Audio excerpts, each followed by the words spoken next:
Welcome back, everyone, to another episode of Vikings Latest. I'm your host, Cole Smith, and it appears that the Vikings are nearing a decision at quarterback. Several media members made the rounds on Monday expressing their thoughts on the quarterback competition. And usually, when that happens, that means a lot of people are hearing the same thing. So, we heard from a couple national guys as well as one of the Vikings' top beat reporters. So, let's jump right into it. We'll start with the national guys first. Henry McKenna of Fox Sports, he said, "It's not nominally close. For those watching internally, the winner is already obvious. It's going to be Murray, and when he wins, it's going to be exciting to see the way this offense shapes itself to him." Dan Graziano of ESPN, he said, quote, "It sounds like the Vikings are getting close to making a decision in terms of this competition. It also sounds like Murray's been the guy in the lead." Which some people might be like, well, hold on. I thought JJ McCarthy took the lead the other day, had that good night practice. He started out really well, 9 out of 10, but then he cooled off like considerably and went 3 of 13 the rest of the way. It sounds like the only reason he was kind of labeled the winner is because Kyler Murray just didn't look very good. And you might be like, well, then why is Kyler Murray going to be the starter? And it's just because Kyler just kind of has more of a veteran presence. Seems like he's always had kind of a lead with that. And JJ McCarthy just has so much to work on still. From last season. That's where Kevin Seifert comes in right here on ESPN. He showed up, I think it was on SportsCenter, and he said that during the offseason, JJ McCarthy needed to improve his accuracy and decisiveness in the pocket, and that led to a lot of his off target passes last year. And he said that there has been incremental progress in both areas, but it still sounds like it's just too much of a work in progress for the Vikings to want to roll with that going into the season. Even though JJ has kind of won some days in camp, it sounds like for the most part it's been like he's kind of been like kind of the winner almost by default. Where like him and Kyler are both kind of up and down, or if one of them's having a pretty good day, the other one's having a pretty good day. It's not like JJ's just had like a day where he's just like completely stood out. Maybe that night practice the other night, but even then, like I said, from when I first saw it, I thought he just had this lights out day, and it just sounds like he just wasn't as bad as Kyler. Where Kyler's had like two good days where he's like really stood out. One of those was the practice I was at a week and a half ago on that Saturday, where he was clearly the better quarterback. It just sounds like there's just so much to work on for JJ. Not attacking really downfield. It sounds like he didn't really attack downfield until the other night. When he hit Justin Jefferson on a deep ball, and everyone was like, that feels like the first deep pass he's even really attempted all camp. So he's trying to cut down his mistakes. I get it.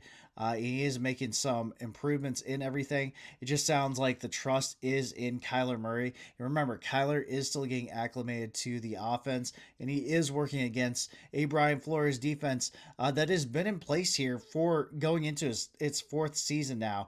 So everybody is getting more comfortable. Like the players are getting more comfortable on that defense.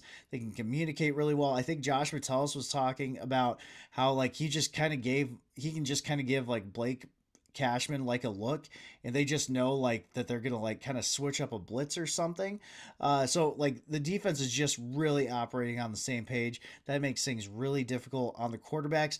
It's not even just these guys. I keep saying it. Sam Darnold had these issues a couple years ago before everybody acted like they knew that Sam Darnold was going to be a Pro Bowl, Super Bowl winning quarterback eventually. Kirk Cousins had this issue against Flores in 2023. Say what you want about Kirk Cousins, always a cerebral guy.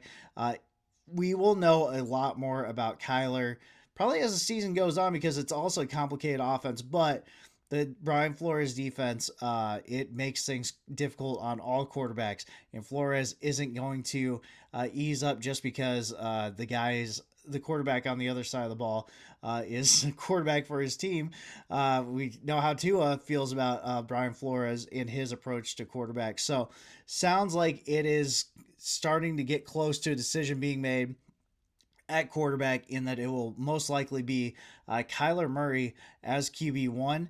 And what's that mean for JJ McCarthy? Glad you asked, because that showed up too. That popped up as well. Dan Graziano on ESPN, he said, quote, "I believe the Vikings would tell you that in large part uh, that in large part is going to be up to JJ McCarthy as far as what the Vikings will do, after the quarterback decision is made. So I believe the Vikings would tell you that in large part is going to be up to JJ McCarthy. How does he handle not winning the job? One of the reasons they brought Kyler Murray in was to see how JJ would handle a little bit of an adverse situation, handle the competition. They have been happy with how both guys have handled it, in quote. So it sounds like right now JJ McCarthy is handling the competition pretty well. We heard him get kind of irritated during OTAs, where he said one guy sits on one side of the room and the other guy sits on the other side of the room. He seemed like he's been in better spirits during training camp. He is still getting some first team reps, but we don't know what's going to happen. Like, once Kyler gets first team reps, I mean, it's going to be like a noticeable drop off in reps for JJ McCarthy. This isn't how practice used to be. Football used to be like the backups could get like a lot of reps and everything because you could just practice as much as you want.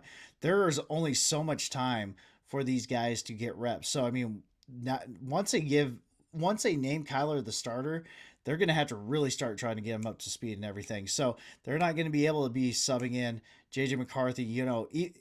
Even right now, if people think that he's not getting enough reps, like, it's going to be cut down quite a bit. So how is he going to be able to keep staying like really cool with everything? So you can just be like, okay, like, this is my opportunity to just kind of sit back as a 23-year-old, see how a pro is, approaching the job day to day. Remember, Kyler Murray, he's only been healthy one of the past 4 seasons. So if JJ McCarthy was like really, really embracing this, he'd be like, Kyler probably won't be healthy the whole season anyway.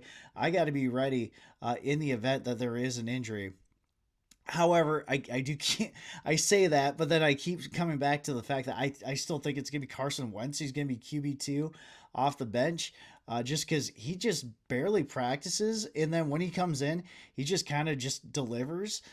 He's just like kind of backup quarterback on demand. He looked really comfortable in that practice that I saw a week and a half ago. He looked pretty comfortable last year in the 5 games he played, considering he just arrived with the team like right before the regular season. So I think Carson Wentz just kind of gives the Vikings coaching staff like a level of comfortability, even though Carson Wentz kind of plays a little reckless. I think that he would be QB2 off the bench. I think that's where things could start to really get a little testy for JJ McCarthy. Like, and I don't say this because like I dislike JJ McCarthy. I like JJ McCarthy. I defended him a lot last year, and like way longer than I should have probably. But it just seems like we just keep hearing these things like, how's JJ going to handle things? How things going to go behind the scenes? And when you keep hearing stuff like that, it really, at some point, it starts to feel like when there's smoke, there's fire. And he's been playing good so far. Like, he's been playing nice so far. Just don't know how he's going to play once like an official decision is made. He always plays with a chip on his shoulder. He's always approached football with a chip on his shoulder. That's probably what's gotten him into the NFL. But to stay in the NFL, he might have to like kind of, at some point, you kind of have to just like, just kind of be a grown up about it, and just kind of take your lumps. Like, whatever he did last year, whatever promising things you think he did last year, there's so much inconsistency that he just can't have like a sense of entitlement. Like, hey, why the hell am I not quarterback one? Like, there's a lot of reasons why he would be benched this year, and he can either take that professionally, take it as a learning step, or he can pout and go elsewhere and start over. If he goes elsewhere and starts over, you start kind of considering trying to trade for Anthony Richardson. Purple Daily, they like threw out the idea of making a big swing for Baker Mayfield. Baker is, he cut off contract talks with the Bucks, or they cut it off with him. A mutual, like, they're just not getting anything done with that. So like, Baker's going to be available next year unless the deal gets done. So like, do you try swinging a trade right now if you really don't believe in Kyler Murray, if you really don't think that he's going to keep improving? Or do you wait till next year to where then that's when you get like a Baker Mayfield or, look into the 2027 draft or something like that? I don't know. It feels more like something like Anthony Richardson would be way more likely. A Baker Mayfield move at this point would be just insanely nuts for a variety of reasons. It'd be like, why didn't you do this sooner? Especially if you can also still get him next offseason with Kyler set to be a free agent in his own right. So, quarterback decision is looming. I don't know if that means that we're going to get that right before the first preseason game this Saturday, or if it's going to be early next week. But I keep saying. I would have been pretty shocked if we got to joint practices next week and a starting quarterback had yet to be named. All right, so on to the other side of the ball, another new guy with the team, Jamal Adams. He's actually moving back to safety. He's now number 32, which they changed the number rule a couple years ago, and I guess I'm a couple days late on this, but so like linebackers can only wear like 1 through 59, and then defensive backs can only be 1 through 49. So it's more than just like an aesthetic, because number 54 would look hilariously awful for a safety. But Jamal Adams, he talked with the media the other day. He said he's excited to be back at safety. I still think it's still kind of less of a true position change. I still think that Adams, he just has like kind of the build where he's at in his career. He's 30 years old, several injuries. I think that means he's going to be less of a traditional safety and more like, a positionless player that we've become accustomed to in the Brian Flores defense. But he still has like, he's still thrilled, like I said, for the position change. He has so much energy during these press conferences. Like, he is just awesome to listen to. He seems like he has a huge chip on his shoulder, really ready to like prove that he can, still has something left in the tank. Adams, he not only is he a former first round pick and brought in, but like he's getting first team reps at safety now. So it seems like there is like a specific plan for him instead of like over the course of like the Kwesi Dofamensa days. Like, there were a lot of times the Vikings would just sign a former first round pick, a former second round pick, which isn't like awful, but then like we just wouldn't like see them on the field or anything and be like, is there really a specific plan here? It sounds like there is like a specific plan for Jamal Adams. And I don't know if that means that he's going to be a Pro Bowler this year, but if he can be like somebody like, this might even be too high end too, like Eric Wilson last year, where Eric Wilson was just like, just a Swiss Army knife, could just handle so many different roles, kind of reinvented his career. He just started rushing the passer like all the time and wrecking offensive game plans. I don't know if that's something that it's going to be for Jamal Adams this year, if you're going to be using him more to blitz, like he did a lot earlier in his career, or just to be like, just kind of like this other piece where it's really hard for offenses to adjust to bigger personnel and stuff like that. So Jamal Adams moving back to safety, I sound super excited about it, and I am super excited to see how he is used on this defense, because Brian Flores, I mean, he makes things just like it's truly incredible what Flores does. Like I said, Eric Wilson, longtime special teamer for the Vikings, played some linebacker for the Packers last year, or for over the years. Signed last year almost as like a backup, and then like injuries just kind of thrust him into the lineup. And not only did he just play linebacker, after a few weeks, Flores is like, hey, if I just start blitzing this guy, that's going to F up so many offenses, game plans and everything. So, yeah, we'll see if we can't get something similar out of Jamal Adams. And if we can, it'd be pretty awesome to see just what that does to opposing offenses. All right, finally, the Vikings had several workouts on Monday, according to Alec Lewis of The Athletic. And it looks like they were prioritizing running back and safety in these. Jamar Jefferson, running back, he was a 2021 seventh round pick by Detroit. Minimal production throughout his career, 21 carries, 96 yards, 2 touchdowns. Dominique Richardson, rookie, he played the past 6 seasons. At Oklahoma State, Baylor, and Tulsa, ran 640 times for 2,832 yards and 21 touchdowns. 72 catches for 587 yards and one touchdown. He spent this offseason with the Cowboys before getting cut, I think within the past couple of days. Marcus Yarns, running back, former Delaware product, smaller side. He's like 198 pounds. He spent some time with the Saints in 2025, and then in the UFL last year with the Houston Gamblers. He had 61 carries for 657 yards and one touchdown in the UFL.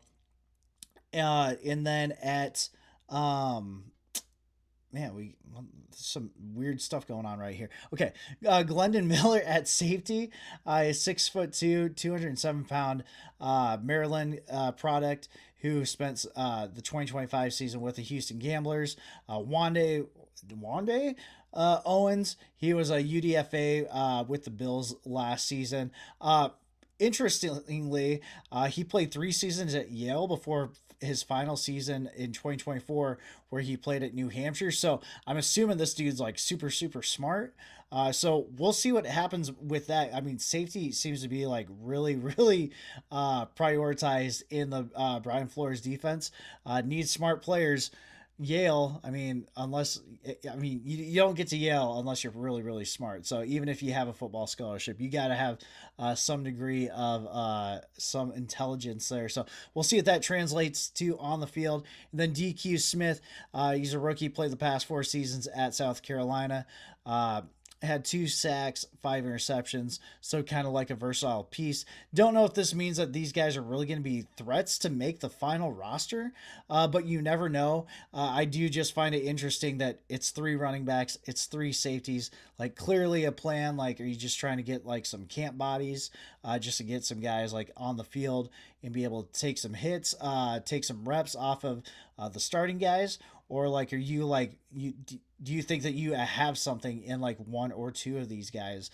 If you're able to do something like that, and really kind of keep building the bottom of the roster, even if it's practice squad, and then you're building for the bottom of the roster like next year and stuff, like that, it doesn't make like headlines and everything. It doesn't make like, you know, all the big news and stuff, but like we see what happens with injuries and everything over the course of a football season. Kind of cool to see 3 running backs, 3 safeties. Don't know if any of these guys stick, but it is fascinating just to kind of see their quick backstories on it and see if maybe they can be like, Jalen Redmond a couple years ago when the Vikings got him. He had spent time with the XFL, and nobody really thought anything of it. He was kind of the last guy to make the roster, and then now look at him. He's an impact player. Not saying that's going to happen with one of these guys. That'd be like the really high end outcome. But man, if they can contribute at all, that'd be awesome. That's something that Nolan Teasley it was brought in here to do. It's not just about hitting on the first round picks, even though we haven't done that much lately either, or the second round picks. It's also what you do 5th round, 6th round, 7th round, UDFAs, replenishing the roster through free agency throughout the season. Small trades that don't really, move the needle outside of the transaction wire. So stuff like that is worth noting. So that's all we got for you guys today. Make sure to hit that subscribe button if you haven't already. This is Vikings Latest. I'm your host, Cole Smith. Skol Vikes.